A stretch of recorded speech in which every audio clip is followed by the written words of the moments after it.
Okay, today I'm going to talk about the mechanics of this golden age that's coming. It's I've been talking about it on various tapes, videos, and also written about it somewhat in my books, but not so much. Uh, the basis of this awakening is geometric in origin. It's not what we now consider scientific, but it is scientific. The science of the past several hundred years has run its course, and it's failing. And no one seems to want to recognize it yet. But it has to be step aside and allow this new transformation to come. Uh, Physics now pursues a God particle, and medicine combines that with a confirmed belief that our love with genetics will somehow change our lives in unforeseen ways. These two sciences combined will somehow rescue us from an incredible love affair with technology, in their opinion, and that has mired us in a circular pursuit of fiat money and useless drugs that serve only to relieve our pains. Uh, these illusions make no attempt to create causal action, and causal action is basically the reason that you're here, to learn that.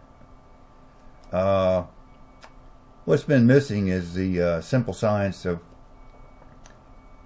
the past, based on sacred geometry, vortex flow, and vibration. These are the things that Nissim Harriman, that I've talked about in the past, and is on the web, has been teaching and getting traction with so often today. Pay attention to what he says. Today our lives are generally centered on reducing the effect of a society that has ceased to even understand what it is to be cause. Cause is really the whole basis for your being here, as I said. This will change as we cross the 2012 line. It has changed as we cross the 2012 line. As I've said, there's no interest in God today as the center of love.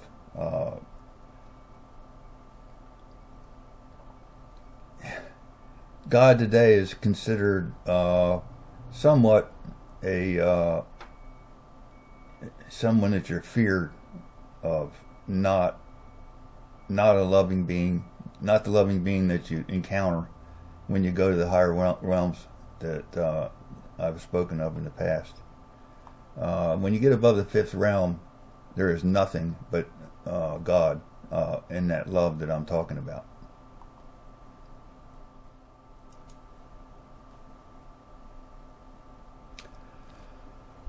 So as I've said, time is no interest to God, that center of love. However, I get that this transformation is going to occur in 5 years, and we're going to get back to that center. It's going to become understood in our society that this is really the reason we're here. And this is what I'm calling the golden age, the time when we understand why we're here. Also, I've told you that we may see the Anunnaki, the superhumans that are depicted on our ancient temples and tablets from some 5,000 years ago in Mesopotamia, South America, China, India. They're going to return and take an active role in this transportation if they must. And this transformation has to occur. Everyone knows it, really, if you think about it. We can't go on like we are, and I'll tell you more about this as we go.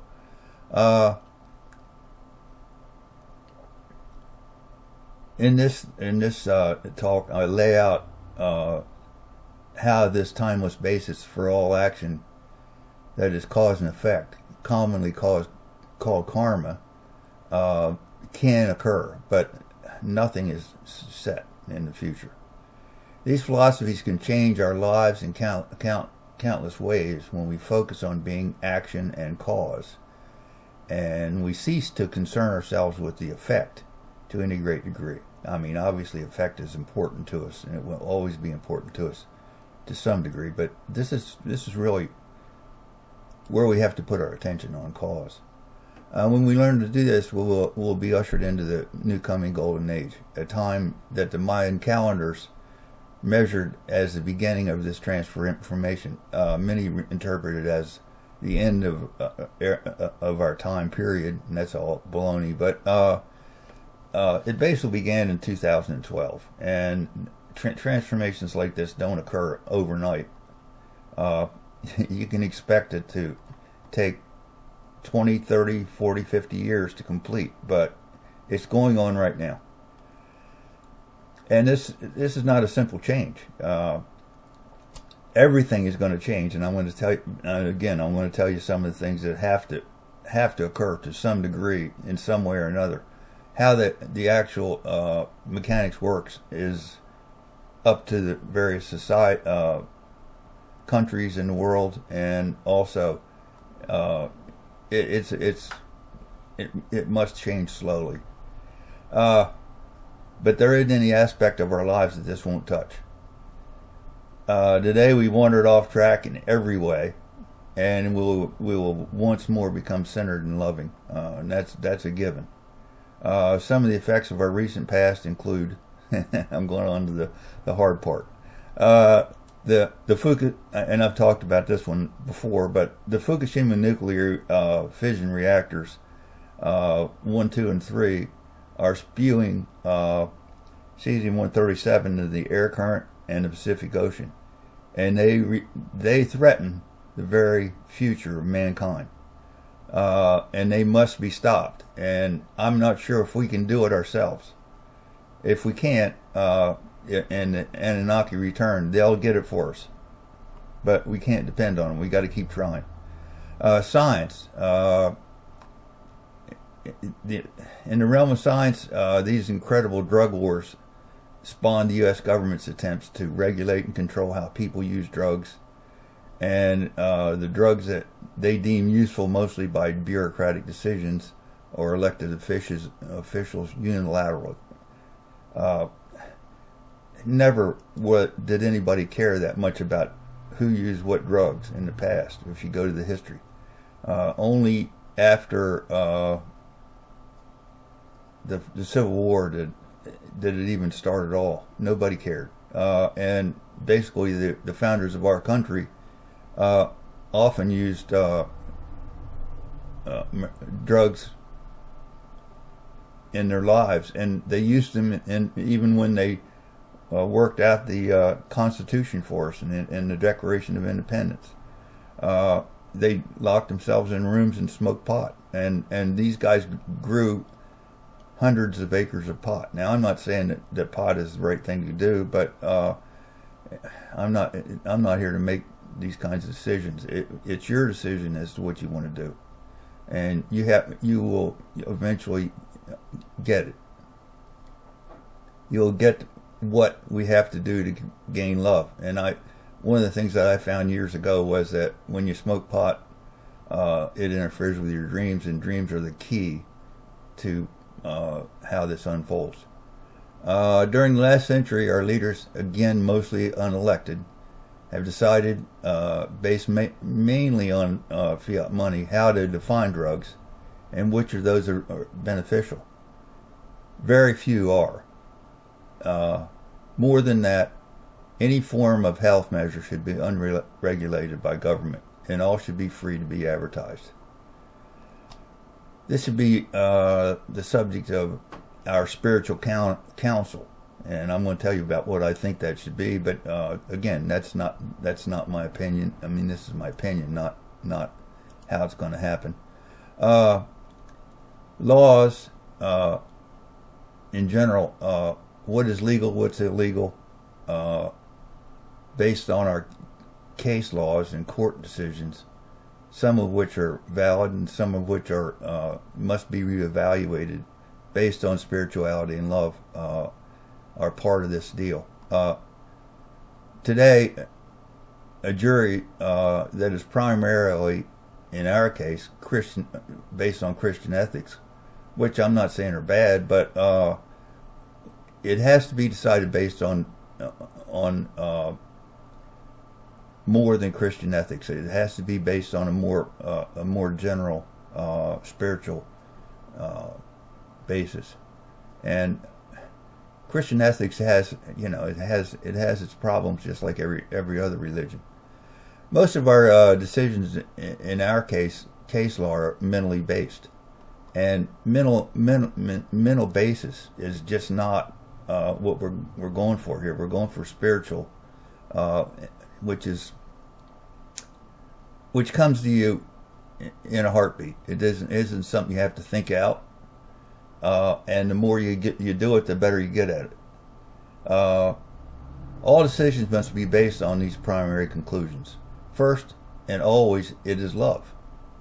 So you ask the question, is this loving? And I'm going to go on about that in a minute.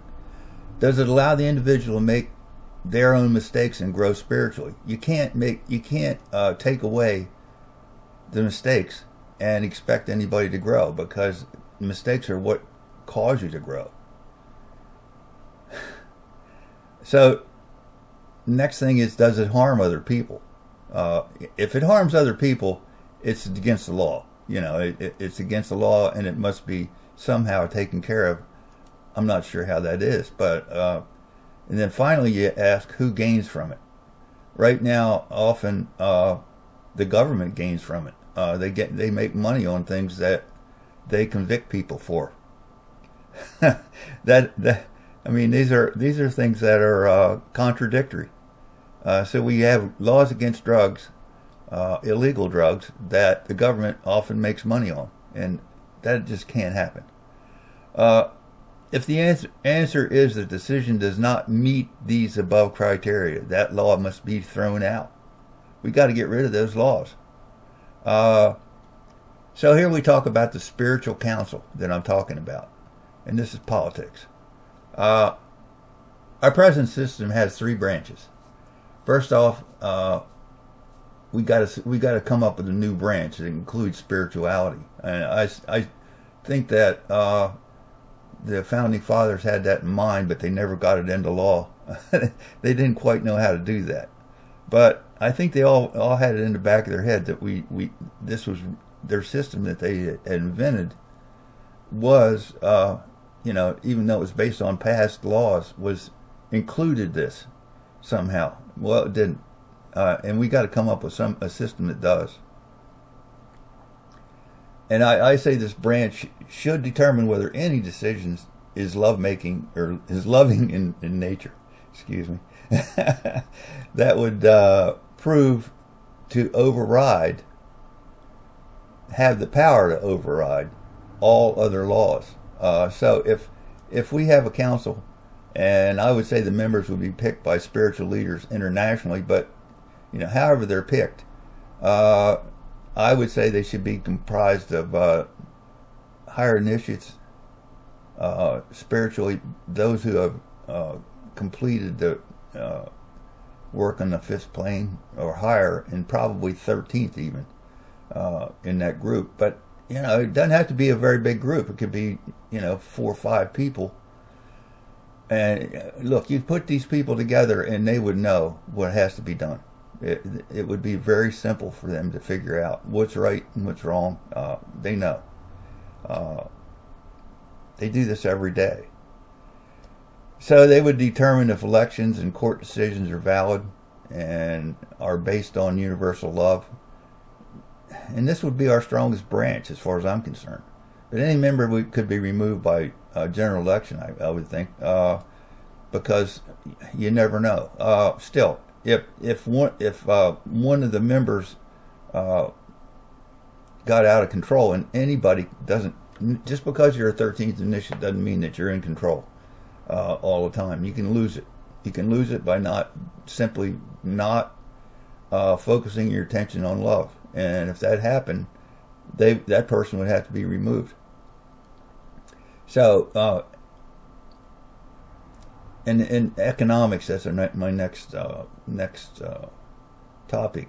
Money must be based on predetermined commodities, and I'm saying that money's not going to be important in this deal because money right now is based on oil, and I'm telling you that oil and drugs and medicine as we practice it today that has so much value to it will not be a part of our money.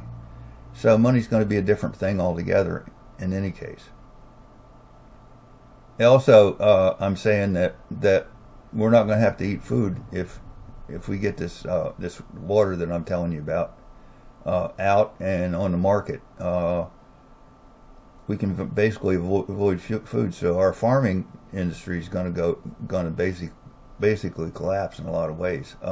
Still, we're going to eat food. Religion. There should be no tax-free religion, or any spiritual group should be taxed just like everybody else. But what I'm saying here is that taxes are going to be minimal. They shouldn't have to even occur for the most part. And these people should not be allowed to advertise. More on that. Taxes should be based on an interchange of goods, and nothing should be exempt. Nothing. Tariffs. All international exchanges should be subject to the same taxes as individuals are, and there shouldn't be any exceptions. Government agencies, all right, no special agencies on a federal level. In other words, we do away with all of our, educational, whatever, federal.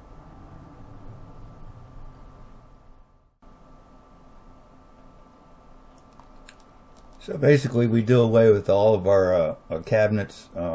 We don't have a department of FDA, education, none of these things. So that basically the states take care of that in the United States. However other people do it is up to them. But we should be able to run our systems at the lowest possible government level. And the whole idea is to minimize government. So no agencies at the federal level.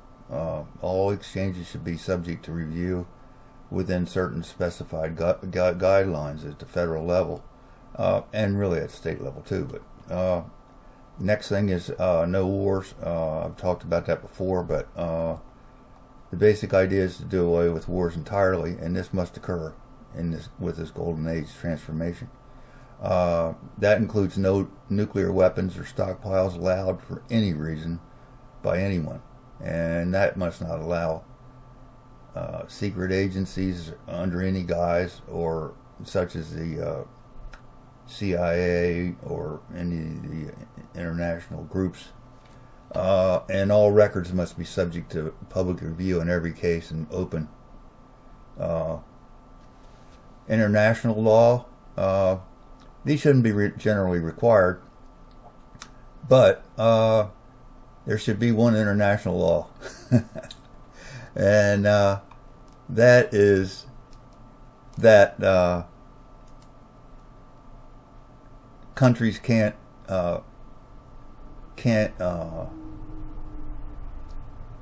make treaties with each other against other nations, and so no pacts, none of these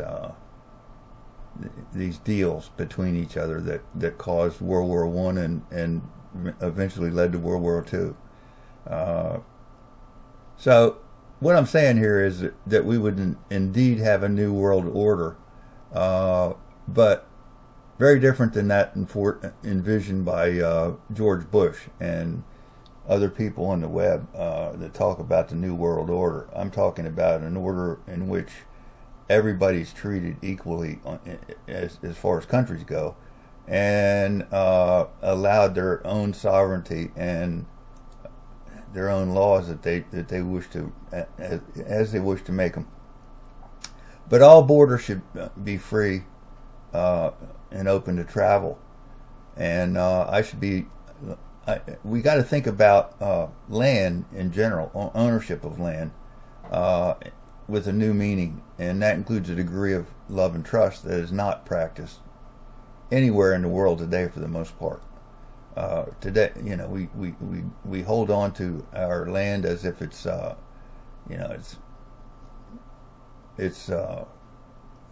not really the world. It's our own land, and that really isn't true. This world is ours, just like countries are ours, and we are free individuals. So we change the whole way we look at things, and that's the important part of all this. Really, it's a new love, a new way to look at things. So that's my talk today.